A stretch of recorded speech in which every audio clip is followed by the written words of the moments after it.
যোদ্ধাগণের মুখে তাদের স্মৃতিচারণ শুনল। কিছুদিন পর হয়তো আমরা তাদের মুখে স্মৃতিচারণের শোনার সৌভাগ্য থাকবে না। আমরা যারা আজকে এখানে বসতে পেরেছি, শুনতে পেরেছি, তারা নিঃসন্দেহে সৌভাগ্যবান।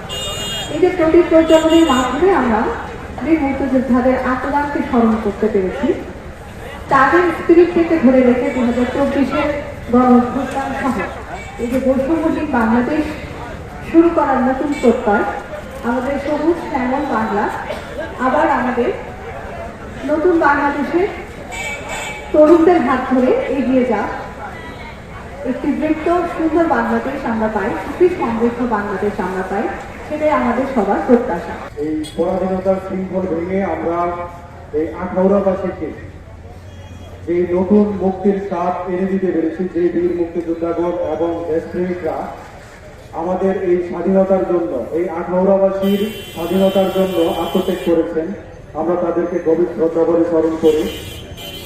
আজকের এই দিনটি থেকে আমাদের একটি শিক্ষাই শুধু নিতে হবে, যে কোনো স্যাক্রিফাইসের পিছনে যিনি আসলে আত্মোৎসর্গ করে গেলেন নিজেকে, বা এই শহীদরা আজকে এই আখাউড়াতে চির নিদ্রায় শায়িত আছেন, তাদের একটাই চাওয়া ছিল বৈষম্যহীন একটি সুন্দর সমৃদ্ধ সুখী বাংলাদেশ, এই বাংলাদেশে পরবর্তী সময়ে শিক্ষার জন্য, চিকিৎসা সেবার জন্য, বিভিন্ন সেবা খাবারের জন্য কাউকে যেন কষ্ট করতে না হয়। মুখ্য আশ্বাসনে দুর্গন্ধের সবচেয়ে অবদান লেফটেন্যান্ট সেনাবাহিনীর লেফটেন্যান্ট বদিউজ্জামান এবং হাবিবুর রুহুল আলী, যার সমাধি আছে এই আজমগৌড়া পথে রাস্তার পশ্চিম পাশে পাকা করা অবস্থায় আছে।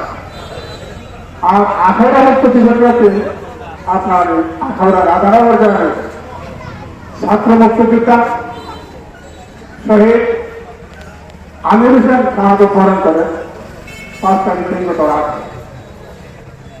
দেবগ্রাম এবং নয়াদিনের মধ্যবর্তী স্থানে উনি শাহাদত বরণ করেন। এই দিবসটাকে আমরা প্রতি বছরই আমরা থেকে বেশি আমাদের মুক্তিযোদ্ধা সন্তানটা পালন করে, প্রশাসনের সাথে যুক্ত হয়ে প্রশাসন তাদেরকে সহযোগিতা করে, উদ্বুদ্ধ করে এবং দিনটাকে স্মরণ করে। হয়তো আমরা যারা আসলে প্রায় 6টা মুক্তিযোদ্ধা, এখন 157 মুক্তিযোদ্ধা নিহত আছে। আমাদের মুক্তিযোদ্ধা সন্তান সবাইকে আমি আন্তরিক শুভেচ্ছা। 1971 সালে এই দিনে এই আখাউড়াতে যে ভয়াবহ যুদ্ধ হয়েছে, কিছু কথা বলতে হয়। দিনের কথা স্মরণ হইলে অনেক অনেক প্রতিক্রিয়া আছে ওই সময়কার। এইখানে আখাউড়া কোনো ঘর বাড়ি দোকান পাট স্টেশন ছিল না, শুধু বুমিং আর বুমিং।